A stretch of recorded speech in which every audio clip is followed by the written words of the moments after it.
ટોપ સ્ટોક્સની details સાથે જોડાયા છે સહયોગી તૃપ્તિ અને શ્રદ્ધા. આપ બંનેને ગુડ મોર્નિંગ. તૃપ્તિ, શરૂઆત કરીએ. કયા સ્ટોક્સ પર આજે ફોકસ રહેશે?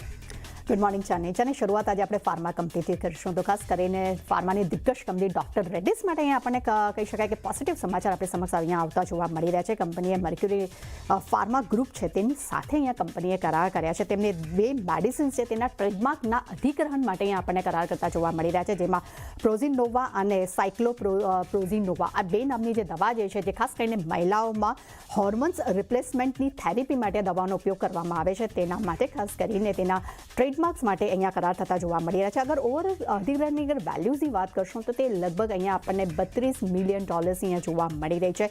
નો ડાઉટ આ એક ટ્રેડમાર્ક્સ અગર જો કંપનીને મળે છે તો ડેફિનેટલી આ અધિગ્રહણ બાદ કંપનીનું ખાસ કરીને ડોક્ટર રેડ્ડીઝનું આંતરરાષ્ટ્રીય માર્કેટમાં ખાસ કરીને એક નવા સેગમેન્ટમાં તેની અહીંયા આપણને એન્ટ્રી જોવા મળી શકે છે. એટલે ખાસ કરીને ડોક્ટર રેડ્ડીઝ માટે ખૂબ જ એક પોઝિટિવ સમાચાર આજના દિવસમાં આપણને જોવા મળી રહ્યા છે. સેકન્ડ કાઉન્ટર એ પણ ફાર્મા કંપની છે, ખાસ કરીને ઝાયડસ લાઇફ પર નજર કરશું. અહીંયા US FDA પાસેથી દવા માટે અહીંયા મંજૂરી મળતી જોવા મળી રહી છે. બોન્સેન્ટ નામની જે દવા છે તેના માટે એક અંતિમ મંજૂરી એ મળી છે, જે ખાસ કરીને હાઇપરટેન્શનની દવા જે હાઇપરટેન્શનની સારવાર છે તેના માટે આ દવાનો ઉપયોગ જે છે અહીંયા કરવામાં આવે છે. દવાનું વાર્ષિક અગર હું સેલ્સની વાત કરશું તો લગભગ અહીંયા તે 85 કરોડનું છે. ડેફિનેટલી ઝાયડસ લાઇફ આપણે જોયું કે ગઈકાલે પણ એક સારા પરફોર્મન્સ સાથે આપણે બંધ થતું જોવા મળ્યું હતું. આજે પણ પોઝિટિવ સમાચાર ઝાયડસ લાઇફ માટે જોવા મળી રહ્યા છે. એટલે કાઉન્ટર ખાસ અહીંયા રડારમાં જોવા મળી શકે છે. ત્રીજું કાઉન્ટર એ પણ મારા સમક્ષ અહીંયા ફાર્માનું જ છે, જેમાં ખાસ કરીને નજર કરશું. અહીંયા એલેમ્બિક ફાર્મા પર નજર કરીએ. અહીંયા એક થોડા ઘણા નેગેટિવ સમાચાર આપણે સમક્ષ આવતા જોવા મળી રહ્યા છે. US FDA પાસેથી ગુજરાતના ખરગડી જે યુનિટ જે છે તેમાં ઇન્જેક્ટેબલ યુનિટ F3 છે તેના માટે ખાસ કરીને અહીંયા 2 અવલોકનો મળ્યા છે. US FDA દ્વારા તેમના તરફથી અહીંયા તપાસ હાથ ધરવામાં આવી હતી, જે 9 થી 16 ફેબ્રુઆરીની વચ્ચે હતી. પરંતુ ખાસ કરીને ઇમ્પોર્ટન્ટ અહીંયા ડેટા એ છે કે અહીંયા ડેટા ઇન્ટિગ્રેટેડનો મામલો અહીંયા નથી. એટલે ડેફિનેટલી જ્યાં આગળ જ્યારે કોઈ પણ ફાર્મા કંપની માટે અગર ડેટા ઇન્ટિગ્રેટેડનો મામલો નથી હોતો તો ક્યાંક ને ક્યાંક એમ કહી શકાય કે એક સહુલિયતવાળી એક અહીંયા વસ્તુ કહી શકાય. પણ 2 અવલોકનો મળ્યા છે, એટલે જોવાનું રહેશે કે માર્કેટ આજે અને કેવી રીતે રિએક્ટ કરે છે. ત્યારબાદ નજર કરશું HUL પર. અહીંયા ખાસ કરીને પોઝિટિવ સમાચાર આપણે ગણી શકાય. બોર્ડ પાસેથી અહીંયા 2 વર્ષમાં 2000 કરોડના રોકાણ માટે અહીંયા કંપનીને બોર્ડ પાસેથી મંજૂરી મળતી જોવા મળી રહી છે, જે ખાસ કરીને મેન્યુફેક્ચરિંગ ક્ષમતા વધારવા માટે કંપની અહીંયા રોકાણ કરશે. જેમાં પ્રીમિયમ બ્યુટી, હોમ કેર્સ જેવા પ્રોડક્ટ્સ છે તેના પર કંપની હવે પોતાનું વધુ એક ફોકસ વધારવા માંગી રહી છે. એટલે ડેફિનેટલી અહીંયા પણ એક પોઝિટિવ આપણે કાઉન્ટરને કરીશું. ત્યારબાદ નજર કરીએ NCC પર. અહીંયા ખૂબ જ એક નેગેટિવ સમાચાર આપણને જોવા મળ્યા છે. ખાસ કરીને કંપની NCC અને તેની સબસિડરી કંપની OB ઇન્ફ્રાસ્ટ્રક્ચર પર અહીંયા પ્રતિબંધ લગાડવામાં આવ્યો છે. NHAI એ કંપની પર 2 વર્ષ માટે ટેન્ડર નહીં ભરવાનો અહીંયા પ્રતિબંધ લગાડ્યો છે. એટલે કે 2 વર્ષ સુધી આની સબસિડરી કંપની અને NCC જે છે તે ખાસ કરીને હવે તેઓ ટેન્ડર નહીં ભરી શકે. એકચ્યુઅલી આ જે વિવાદનો મામલો બહુ જૂનો છે. આપણે પહેલાં પણ જોયું હતું કે ઉત્તર પ્રદેશમાં NH25 અને NH2 એ બંને જગ્યા પર જે કંપનીએ પોતાના BOT પ્રોજેક્ટ બનાવ્યા હતા ત્યારે તેમને અમુક કાયદાનું તેમને ઉલ્લંઘન કર્યું હતું. આ મામલો હાઈકોર્ટ સુધી ગયો હતો અને ત્યારબાદ એક નેગેટિવ સમાચાર કંપની સમક્ષ આવતા જોવા મળી રહ્યા છે અને એક પ્રતિબંધ અહીંયા 2 વર્ષ માટે અહીંયા લાગતો જોવા મળી રહ્યો છે. અને આપણે જાણીએ છીએ કે NHAIમાં સૌથી મોટો ટેન્ડર ભરવામાં આ એક કંપની જે છે તે મોટો પ્લેયર તરીકે હંમેશા આપણને જોવા મળ્યો છે. પરંતુ હવે તેના પર પ્રતિબંધ લાગ્યો છે તો જોવાનું રહેશે કે આજે આ કેવી રીતે નેગેટિવ રિએક્શન અહીંયા આપણને જોવા મળે છે. અને છેલ્લે મારા તરફથી છે એ છે MCXમાં ખાસ કરીને પોઝિટિવ સમાચાર એમ કહી શકાય.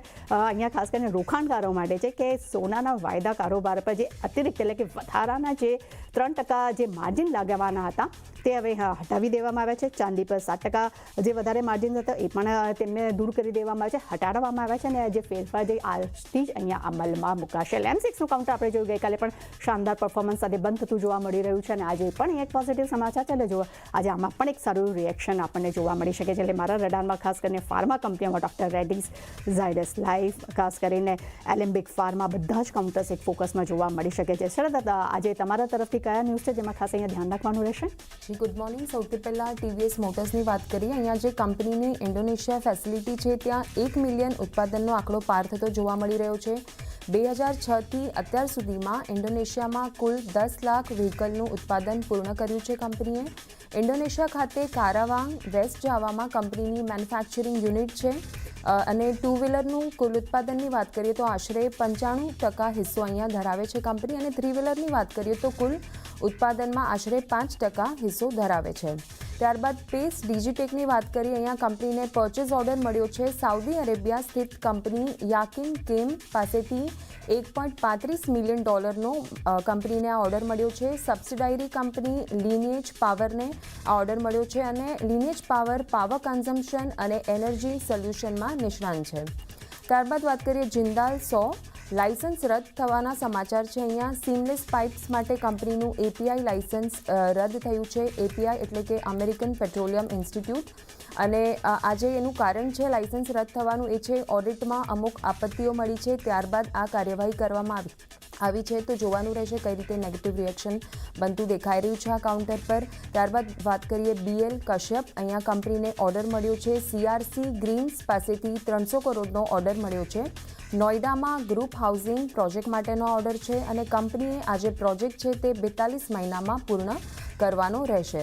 અને છેલ્લે વાત કરી લે યાત્રા ઓનલાઈન, અહીંયા કંપનીએ હિસ્સો વેચ્યો છે. કંપનીના જે પ્રમોટર્સ છે તેમણે ઓપન માર્કેટમાં 1.8% હિસ્સો વેચ્યો છે. THCL ટ્રાવેલ હોલ્ડિંગ સાયપ્રસે આ હિસ્સો વેચ્યો છે. કાનૂની અને કમ્પ્લાયન્સ ખર્ચ માટે આ હિસ્સો વેચવામાં આવ્યો છે પ્રમોટર્સ તરફથી. તો આ રીતે આ બધા જ કાઉન્ટર પર આજે ફોકસ રાખવાનું રહેશે.